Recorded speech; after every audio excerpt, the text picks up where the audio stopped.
This past week, the FBI finally replaced Osama Bin Laden on its 10 most wanted list, and there is still another spot open, formerly held by captured Boston mobster Whitey Bulger. We want to ask our senior correspondent, John Miller, former assistant FBI director, how they select the 10 most wanted. John, good morning. Good morning, Charlie. How do they do it?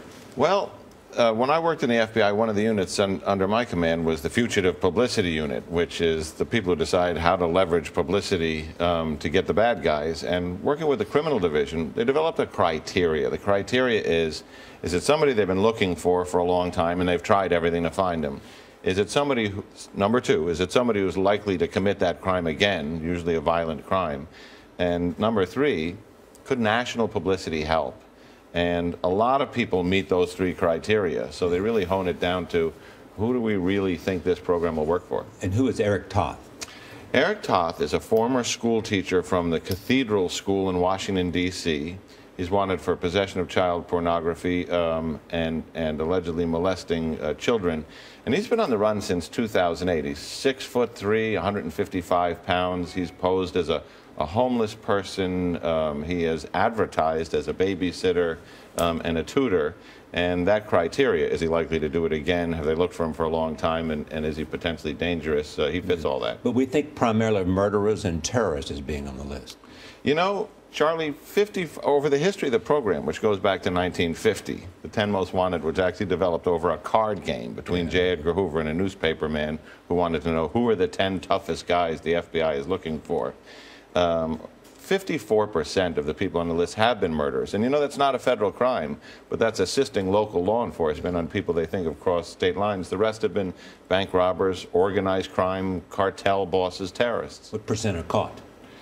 Almost everybody. This is a program that works. There's been 494 people on the 10 Most Wanted list in its history, and 463 have been caught. So that's pretty good batting average. You don't want to get on that list if you're hiding. We also mentioned that Whitey Bulger spot. Yeah, the Whitey Bulger spot is coming open, and they are literally meeting a couple of times a week, going through piles of folders of wanted people to figure out how to fill that. Who are they that are going through these stacks of candidates, I guess? The criminal division in the FBI, some of the counterterrorism people, and the people from fugitive publicity, which is now called investigative publicity because it's about more than fugitives with all the social media today. But the thing about the 10 Most, if you look at the history of this program and some of the people who have been on it, the first guy was Thomas Holden. Now, here was a guy who hung out in the days of Alvin Karpis and Machine Gun Kelly. And years later, he got out of jail, committed a murder, and went on the run again. He was caught almost right away.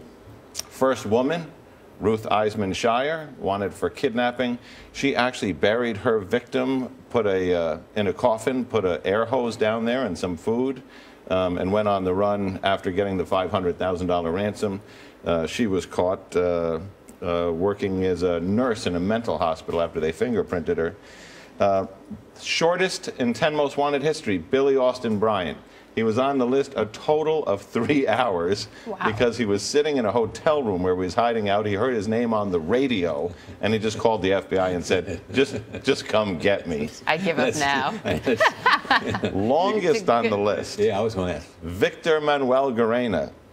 He is a guard at an armored car company up in Hartford. He sets up the robbery. He cleans out the depot, one of the largest cash robberies in U.S. history. Goes on the run. But before he goes on the run, and I covered the robbery myself up in Hartford back in the 80s, he buys truckloads of toys, goes through the poorest Hispanic neighborhoods of Hartford, and passes them all out to the kids before Christmas, and then ultimately flees. If you're looking for Victor, he's in Cuba, by the way, which is going to make him pretty difficult to catch. John, nice to have you. Good to be here. I like all the detailed stories, too. Well, it's fun and interesting.